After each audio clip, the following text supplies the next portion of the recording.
We're live, rocking and rolling, new week, fresh energy, new edition of shows on what is the hottest form of Alabama football talk. This is In My Own Words with yours truly, Stephen Smith of Touchdown Alabama Magazine, live in studios. People, before we jump into the first topic of conversation, got to remind you of a Touchdown Alabama Magazine app. Download that today. We're giving you the best in practice recaps, game recaps, highlights, recruiting, press conferences, player interviews. You crave Tide football 24 hours a day, 7 days a week, 365 days a year, the very essence of your Alabama football program. You download the app, iPhone App Store, your Rocket Team Apple, Google Play Store for all my Android users out there. Got the audio option for you on deck. You like the In My Own Words podcast, you can check it out. SoundCloud, iTunes, Apple Podcasts, Stitcher, Spotify, Google Play, TuneIn Radio, Overcast.fm. No excuse for you not to check out the hottest show on the streets. Huge congratulations in order for Nick Saban and the Alabama football program as it brought in the #1 class far and away for 2019. Kirby Smart and the Georgia Bulldogs held the crown for 2018, but the 67-year-old Nick Saban still showing I got some tricks up my sleeve. This class includes 3 5-stars, Antonio Alfano, Evan Neal, and Trey Sanders, a boatload of 4 stars. You have the kicker, Ian Real Reichard, the offensive and defensive line, so much talent signed on both sides of the trenches. So big kudos to Saban and the Crimson Tide getting that 2019 class squared away. Dive into the conversation now. Spring ball right around the corner, usually that second to third week of March. And a lot of conversation happens in spring. Clickbaity material, guys putting together different storylines, different story ideas. But it doesn't matter what program you're in, what division you're in, what conference you're in, what team you are. The biggest conversation in spring ball always goes back to the quarterback position, and it's in 3 different categories.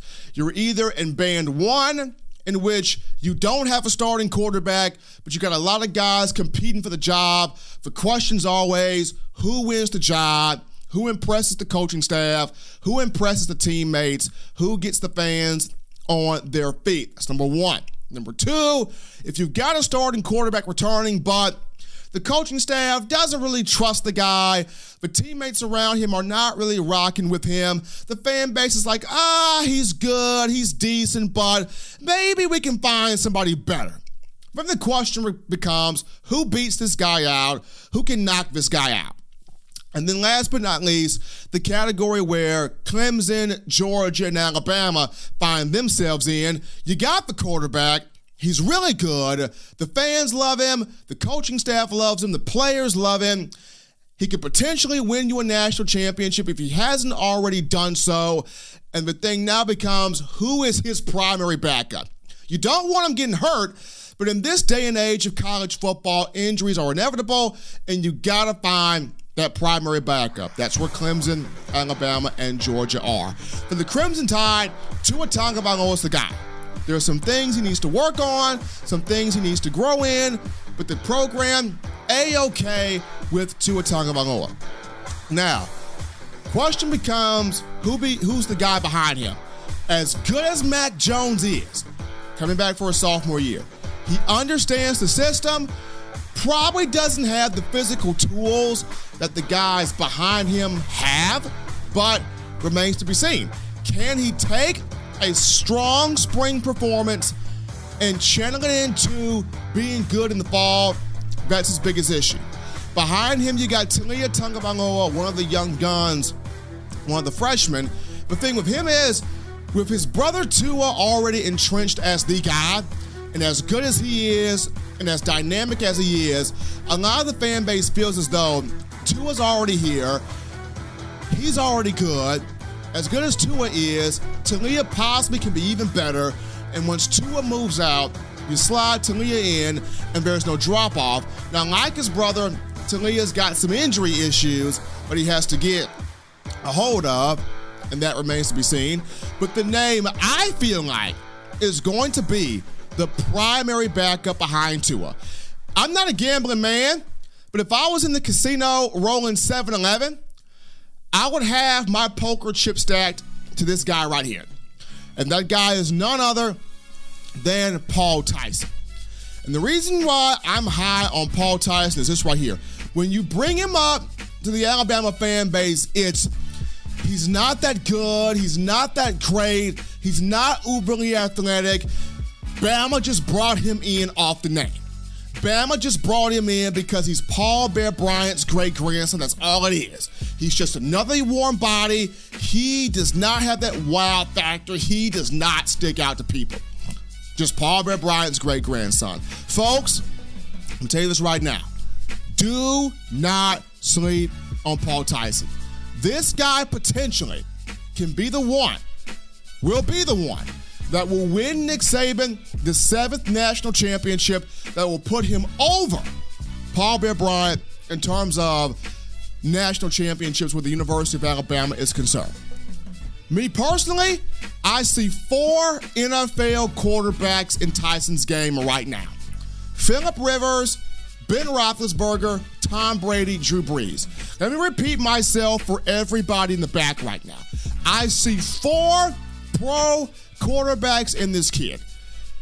Phillip Rivers, Ben Roethlisberger, Tom Brady, Drew Brees.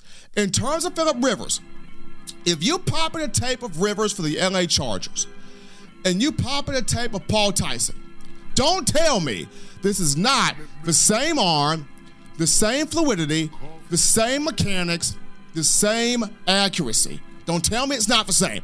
And then once again, you bring in the number 17 factor. Both guys were that same number. I got a chance to speak with Rudy Griffin, who is the defensive coordinator at Hewitt-Trussville High School, former Alabama defensive lineman under Mike Shula. Griffin told me that Tyson models his game after Phillip Rivers. When you look at Phil, just a moment here, he's going into his 16th NFL season. 15 years. He's had 10 4,000-yard passing seasons. He is consistently on the NFL top 100 players. This is a guy that is a consistent top 5 fantasy football quarterback. The man is deadly accurate. He may win a Super Bowl ring before it's all said and done. But even if Rivers doesn't, here is a guy that's going to get serious consideration, serious votes for the Pro Football Hall of Fame. And that 2009 Chargers team that went 13-3, that team could have legitimately won a Super Bowl if not for some injuries. This was a team that had Phillip Rivers, LaDainian Tomlinson, Malcolm Floyd, Vincent Jackson, Antonio Gates, and that's just offensively. Defensively, we're talking about Sean Merriman, Quentin Jammer, young Eric Weddle, and Antoine Casey. That was a team with some dogs in 2009. That team could have legitimately won a title if not for some injuries. But Phillip Rivers, big time. And Paul Tyson, 2 things that he takes pride in: his accuracy and his ball placement. I remember talking to a big name in terms of Alabama football, Bobby Humphrey. Played running back at the University of Alabama from 1986 to 89. His son, Marvin Humphrey, played at the University of Alabama from 2014 to 2016. He is now with the Baltimore Ravens as a big-time cornerback. Humphrey scouted out Paul Tyson. And according to Bobby Humphrey, 75 to 80% of Tyson's throws are highly catchable. Receivers are not having to stop, turn, overly adjust, overly contort their bodies. Paul Tyson is throwing guys open. He's putting passes right on the breadbasket of these wide receivers. On a team that's predominantly a run team, Hewitt-Trussville, Paul Tyson, a 2-time 3,000-yard quarterback. Big time factor. When you look at how he resembles Ben Roethlisberger, Big Ben for the Pittsburgh Steelers is 6'5", 240 pounds. Big body. Hard to tackle with one guy is Big Ben. He has pretty quick feet for his size. Real nimble feet. and can ad-lib when a play breaks down. If you watch the Pittsburgh Steelers and the play breaks down, Big Ben is able to evade the pocket, keep his eyes downfield, and either runs to throw or he can pull the ball down and pick up some yards despite his size. Paul Tyson is 6'5", barefoot 6'5", and he's hitting 220 pounds hard. Going back to the sources I've spoken with, he can potentially max out his body at between 235 and 240 pounds. You get Paul Tyson 6'5", 240, with that type of arm talent, you don't need an uberly athletic quarterback. Just let this man truck guys over and pick up 5 yards like Jacob Coker used to do. But he's got that size of Big Ben, tough, very competitive. In terms of Brady and Drew Brees, they just mentally understood the game. Brady and Drew Brees had a way of checking the protection scheme at the line of scrimmage, switching from one protection to another protection. You wonder why Tom Brady hardly is ever hurt? You wonder why Tom Brady is going to play till he's 45 years old? Because Tom Brady never gets hit badly. Tom Brady never gets injured. And the reason why, he's able to change that protection scheme at the line of scrimmage. He's able to check into the appropriate run play, he and Drew Brees. Both guys are able to manipulate defenses with their eyes, their mind, and their savvy. And the exact same thing Paul Tyson's able to do. Got a chance to talk with his middle school coach, Marty Rozelle, that worked with him at Mountain Brook in middle school. And Coach Rozelle told me the biggest thing with Paul is Paul's leadership. When he played in middle school, when Paul was out there, his teams did not lose. Because they had a sense that when Paul is in this huddle, we got a chance to win every single game we play. The only time those teams lost is when Paul was not in that huddle. When Paul was out there, those teams won every single time. Going back to the leadership in terms of Tom Brady can have elite receivers, decent receivers, cast-off receivers. You can put a 2-year-old baby on the field, and Tom Brady will have that kid on a Wheaties box in no time because of his leadership. He makes everybody around him better. He makes everybody around him look good. And when you look at Tom Brady, if you go back and you watch his NFL Combine sheet, his draft sheet for 2000, if I can remember this verbatim, it was skinny, poor build, lacks great physical stature, lacks ability to avoid the rush, lacks a big-time arm, systematic quarterback that will break down and force to ad-lib.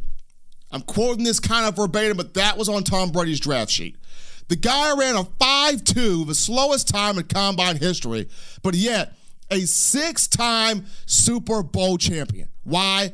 Because mentally, he knows the game. Mentally, he can check protections. Mentally, he can get his guys in the right call. He and Drew Brees. And Paul Tyson can do the exact same thing. Going back to a source I talked to, Dan Enos was so impressed with Paul Tyson in high school that he would call him on Thursdays before the games and after the games just to break down why he would trust me would run the things that they would run. And Dan Enos came away saying, this is the most intelligent, football knowledgeable quarterback he's ever been around. And this is coming from Dan Enos, somebody who has worked with some big names, somebody who has worked with some big quarterbacks. Paul Tyson made a 33 on the math part of his ACT. That right there tells me I'm gumping trying to bust a 20 on the math part of the ACT. This kid pulls a 33. This tells me he can process some information. He can process it down. If the pro quarterbacks don't impress you, 3 Alabama quarterbacks Paul Tyson reminds me of. A.J. McCarron, where leadership is concerned. Jake Coker, where size is concerned. Brody Kroll, where arm talent is concerned. If Brody Kroll would have never gotten hurt, the narrative would be way different on Brody because he had an arm that just made people drop their jaw. Brody could put the ball in the Solo Cup anywhere on that field. That's how good his arm talent was. But McCarron, leadership, Jake Coker, size, Brody Kroll, arm talent. Folks, do not sleep on Paul Tyson. This young man ready to go right now. And for everybody that feels like Alabama was the only thing for him, only school for him, Paul Tyson had offers from every major college in D1. We're looking at Kentucky, LSU, Oklahoma, Ohio State, Notre Dame. He had offers from almost every major D1 school. He chose Alabama because Alabama's home. He chose Alabama because he understands the expectation of the program because it was birthed into it. Just like the Manning family. Archie Manning, great quarterback. Peyton Manning understood the legacy, embraced it, became great. Eli Manning started off rebelling against the legacy, but when he bought into it, you saw how great Eli became. The same thing here with Paul Tyson. He understands who he is. He understands what the legacy entails, and he's bought into it. And I don't care how many 4- and 5-star kids you recruit, Alabama is the championship dynasty, the tradition that Alabama's built on. It's built on those kids that want nothing but Bama. Their dream, Bama. Their intel, Bama. Their mindset, I got to do it at Bama. That's it. And when I look at Paul Tyson, he's got that intuition. He eats, sleeps, breathes Nick Saban. He wants to win for Nick Saban. He wants to win a title as an Alabama quarterback. Folks, the last thing I got from the source was when Paul Tyson starts throwing this football, the coaching staff is going to have a big, tough decision to make. Don't sleep on this kid. This kid is 100% uber special. Takes us to our first break here on In My Own Words. Don't touch that dial, folks. When we get back, we dive into the Mike Stoops hire. Why was it big for the Crimson Tide to bring him in as a defensive analyst? We'll touch it up on the other side of this break. Don't go anywhere. It's In My Own Words.